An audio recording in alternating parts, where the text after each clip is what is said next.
Shalom, para eyang adi yuswa yang terkasih dalam Tuhan Yesus Kristus.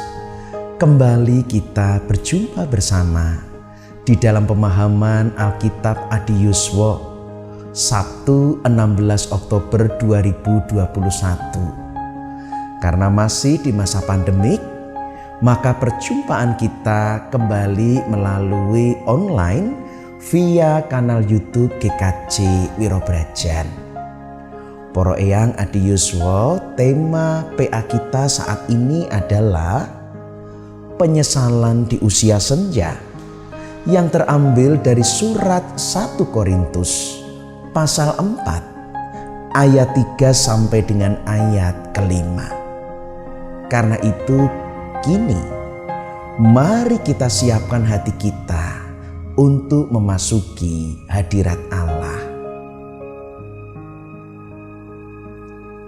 Para eyang adi yuswa yang terkasih, marilah persekutuan kita saat ini kita awali di dalam pengakuan bahwa pertolongan kita adalah di dalam nama Tuhan yang menciptakan langit dan bumi, yang memelihara kita ciptaannya dengan kasih setia, dan yang tidak pernah meninggalkan perbuatan tangannya. Kasih karunia dan damai sejahtera dari Allah Bapa kita dan Tuhan Yesus Kristus serta persekutuan Roh Kudus ada pada para eyang sekalian. Amin. Para eyang adi yuswa, kini mari sebelum kita menerima firman Tuhan, kita menghaturkan syukur dan memuji segala kebaikan Tuhan. Bersama kita menyanyikan Mars Adi Yuswa.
Yuswa, mari kita bersama berdoa, menyatukan hati dan merendahkan diri di hadapan Allah sebelum kita menerima firman Tuhan.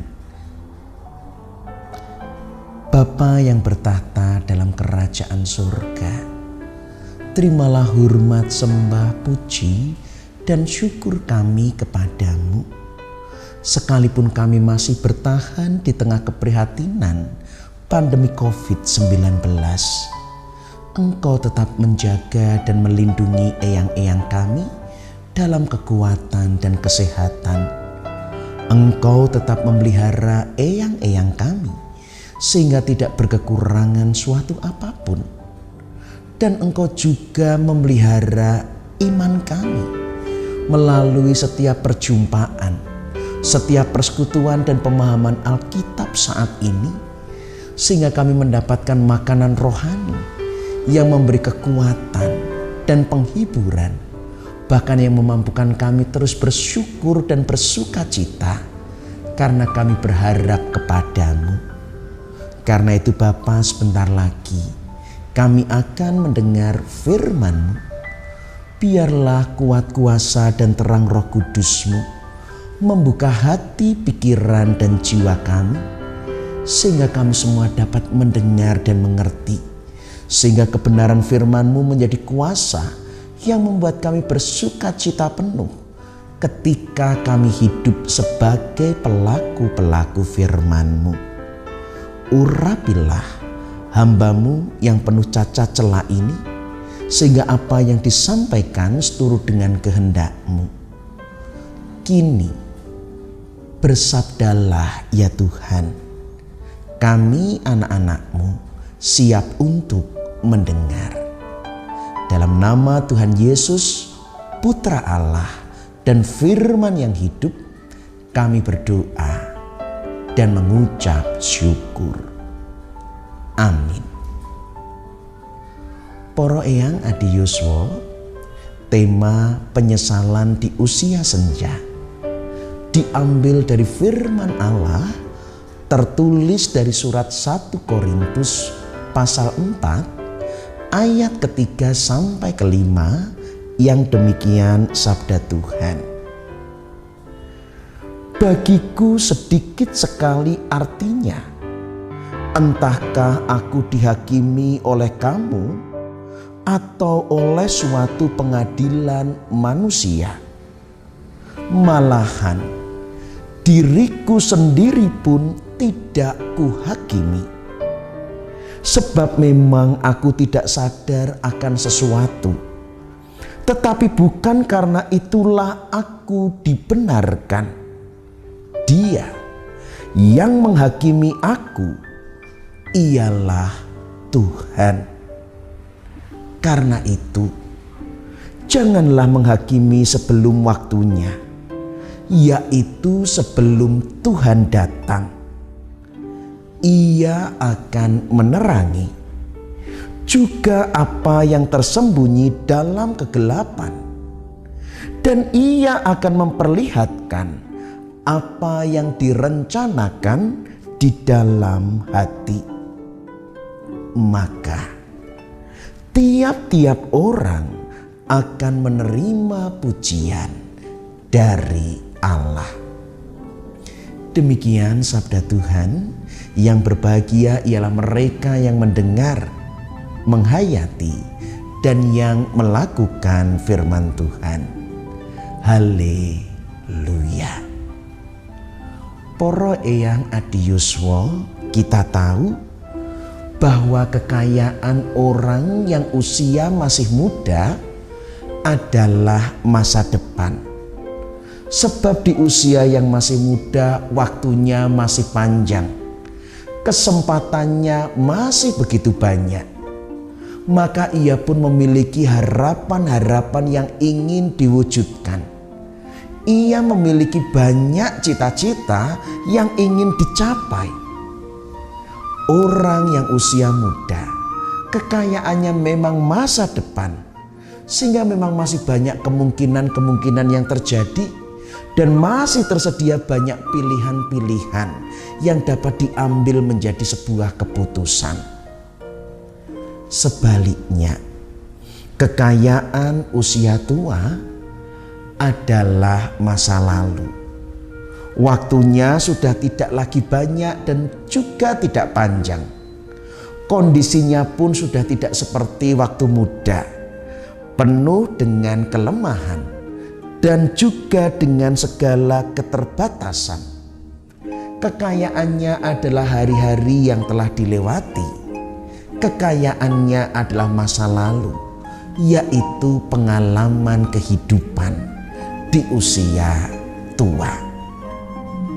Tapi para eyang adi yuswa, saya ingin bertanya, sungguhkah segala pengalaman itu membuat kita merasa kaya? Sungguhkah dengan pengalaman-pengalaman masa lalu kita boleh merasa bangga dan menyenangkan? Ternyata tidak semua. Bahkan banyak di usia tua, pengalaman-pengalaman itu menjadi hal-hal yang membebani, hal-hal yang menyusahkan. Karena pengalaman-pengalaman masa lalu itu hanya membawa penyesalan. Penyesalan ketika kita salah mengambil keputusan, penyesalan dengan apa yang telah terjadi dan yang kita alami. Banyak pengalaman, tetapi juga banyak penyesalan dalam kehidupan di usia lanjut. Dan itu tidak terasa menyenangkan, bahkan menjadi sebuah penyesalan abadi yang menjadi beban di sepanjang kehidupan. Para eyang adi yuswa, sejatinya penyesalan ini hal yang wajar. Ketika hanya sebatas rasa bersalah biasa, kita bisa berbuat salah, lalu kita sadar dan kita menyesal, sehingga kita kemudian merasa bersalah, kita kemudian meminta maaf, kita bertanggung jawab atas kesalahan kita, dan kita menyelesaikannya. Itu hal yang baik. Merasa bersalah, menyesal, bertanggung jawab dan menyelesaikannya, itu suatu sikap yang dewasa dan jiwa yang sehat. Tetapi persoalannya adalah ketika menjadi penyesalan, sebuah luka batin dalam kehidupan kita, sesuatu yang benar-benar membebani bahkan di sepanjang kehidupan kita. Penyesalan diri di usia senja memang biasanya karena kita terlalu peka dengan hati nurani. Kita peka dengan tenggang rasa, dengan perasaan bertanggung jawab yang terlalu tinggi. Sehingga sifat sensitif itulah yang membuat penyesalan di usia senja, yang terus menimbulkan konflik batin di dalam hati kita. Kita menjadi merasa mudah bersalah. Kita kemudian mempersalahkan diri dan tenggelam dalam penyesalan-penyesalan kita. Ataupun kalau kita ingin pulih, kita malah membela diri, kita membenarkan diri, bukan aku yang salah. Tetapi malah dengan membenarkan diri, kita menyalahkan pihak lain. Bahkan kita membenci pihak lain. Orang itulah yang membuat aku menyesal sampai sekarang. Orang itulah yang membuat aku bersedih dan merasa bersalah sampai dengan sekarang. Penyesalan-penyesalan ini akhirnya menjadi beban sebagaimana luka batin di usia senja kita. Para eyang adi yuswa, ingatlah firman Tuhan hari ini. Bagiku sedikit sekali artinya. Entahkah aku dihakimi oleh kamu atau oleh suatu pengadilan manusia. Malahan diriku sendiri pun tidak tidak kuhakimi. Sebab memang aku tidak sadar akan sesuatu, tetapi bukan karena itulah aku dibenarkan. Dia yang menghakimi aku ialah Tuhan. Para eyang adi yuswa, Paulus mengajak kita bagaimana mengatasi segala penyesalan dan luka-luka batin di usia senja. Pertama, benar. Kalau kita salah, kita harus mengakui. Kalau kita salah, sudah selayaknya kita menyesal. Kita merasa bersalah. Kita bertanggung jawab dan kita selesaikan. Benar.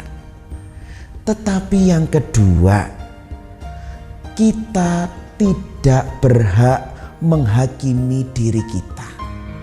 Kita bisa bersalah, tetapi penyesalan yang terus mengikuti karena kita terlalu menghakimi diri kita sendiri. Dan sampai-sampai kita menghukum diri kita bahwa kesusahan ini, kondisi ini, dengan segala beban batin adalah akibat penyesalan-penyesalan masa lalu. Itu sikap menghukum diri kita sendiri. Ketiga, Allah lah yang berhak menghakimi, sebab Allah adalah sumber keadilan. Dan karena Allah yang menghakimi, telah dinyatakan dalam Yesus Kristus bahwa Allah tidak menghukum, melainkan mengampuni dan membenarkan kita. Dia tidak menghukum, tetapi mengampuni dan menjadikan kita benar di hadapan Tuhan. Karena itu, para eyang adi yuswa, kita memang manusia tidak sempurna. Kita masih ingat kesalahan, kegagalan kita di masa lalu. Mari kita akui dengan jujur. Mari kita mengharap pengampunan Tuhan. Kita bertanggung jawab dengan tetap mengakui dan mengingatnya. Tetapi jangan kita kemudian malah menyalahkan orang lain, ataupun jangan pula kita menghakimi diri kita sendiri. Ingat, di dalam Kristus kita sudah diampuni dan kita juga dibenarkan. Artinya di dalam Kristus kita tidak bersalah lagi. Terus mengapa kita harus terus-menerus menyesal? Terus mengapa harus masih menghakimi diri, bahkan menghukum diri kita sendiri? Kalau Kristus sudah mengampuni, membenarkan kita, ya mari kita juga memaafkan diri kita sendiri. Mari, kita memang kaya pengalaman, tetapi jangan diingat pengalaman-pengalaman akan penyesalan-penyesalan yang justru membuat beban batin kita. Yang diingat adalah pengalaman bahwa dengan segala kesalahan kita telah diampuni dan dibenarkan oleh Allah. Ingatlah segala pengalaman-pengalaman kita bukan dengan penyesalan, tetapi dengan segala kebaikan Tuhan yang tidak berkesudahan dalam kehidupan kita. Tuhan memberkati. Amin. Mari kita berdoa. Bapa di sorga, kami mengucap syukur atas kebenaran firman-Mu, karena dengan jujur kami mengakui di usia senja, di mana kekayaan kami adalah pengalaman, tetapi justru yang masih tersimpan adalah pengalaman-pengalaman kepahitan. Ketika kami gagal dalam kehidupan, ketika kami salah mengambil keputusan, pengalaman-pengalaman penyesalan yang menyusahkan kehidupan kami. Melalui firman, Engkau memang mengajarkan setiap kesalahan harus diakui, bukan menyalahkan pihak lain dan bukan pula membenarkan diri. Tetapi Engkau tidak menghendaki kami menilai dan menghakimi diri kami sendiri. Kami menilai diri kami menurut pandangan orang lain, karena Engkaulah yang paling layak untuk menghakimi. Engkau yang paling layak untuk menilai kami. Tetapi di dalam Kristus kami tidak dihakimi, melainkan kami diampuni dan dibenarkan, supaya dengan demikian menjadi nyata di atas segala penyesalan dan kegagalan kami, jauh lebih besar rahmat pertolongan dan keselamatan dari Kristus. Karena itu ya Tuhan, biarlah kebenaran firman ini menyembuhkan luka batin kami, memberi kami kekuatan dan semangat untuk menikmati usia lanjut. Engkau pun melindungi eyang kami dari berbagai penyakit, godaan, dan kecelakaan. Engkau menyempurnakan usia lanjut ini dengan kekuatan, kesehatan, dan Engkau limpahi mereka dengan damai sejahtera. Pulihkanlah segenap para eyang Adi Yuswo yang sakit. Biarlah mereka boleh menjadi terus kuat oleh karena penghiburan Tuhan. Inilah Bapa, seru doa syukur dan permohonan kami yang kami panjatkan di dalam nama Tuhan Yesus Kristus, Juru Selamat dan Penebus kami yang hidup. Kami telah berdoa dan mengucap syukur. Amin. Para eyang Adi Yuswo, sebelum kita mengakhiri persekutuan kita dengan menerima pengutusan dan berkat, kembali bersama kita mengagungkan kasih Allah. Allah telah mengampuni dan membenarkan kita. Janganlah menghakimi dan menghukum diri. Marilah bersama kita mengangkat hati dalam pujian Tinggal Sertaku.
Para eyang adi yuswa, kini mari kita siapkan hati kita untuk menerima berkat Tuhan. Arahkanlah hatimu kepada Tuhan. Jadilah saksi Kristus di sepanjang sisa kehidupan kita dengan hidup sebagai pelaku-pelaku firman. Dan kini terimalah berkat Tuhan. Tuhan memberkati poro eyang adi yuswa dan melindungi poro eyang adi yuswa. Tuhan menyinari poro eyang adi yuswa dengan wajahnya dan memberi poro eyang adi yuswa kasih karunia. Tuhan menghadapkan wajahnya kepada poro eyang adi yuswa dan memberi poro eyang adi yuswa damai sejahtera dalam nama Allah Bapa dan Putra dan Roh Kudus. Amin. Demikian poro eyang adi yuswa kebersamaan kita di dalam PA Adi Yuswa dan juga persekutuan doa pada hari Sabtu 16 Oktober 2021. Kiranya sabda Tuhan ini meneguhkan kita, mengaruniakan penghiburan untuk melepaskan dari segala penyesalan-penyesalan di usia senja. Terlebih di masa pandemik ini, tetap jaga kesehatan, tetap jaga pikiran dan jiwa kita supaya tetap selalu segar dan bersukacita di dalam Tuhan. Mohon maaf jika ada atur ucapan saya yang kurang berkenan, kiranya saya diampuni dan kita boleh kembali berjumpa di dalam persekutuan doa ataupun PA Adi Yuswa di bulan mendatang. Tuhan memberkati, Tuhan memelihara kita.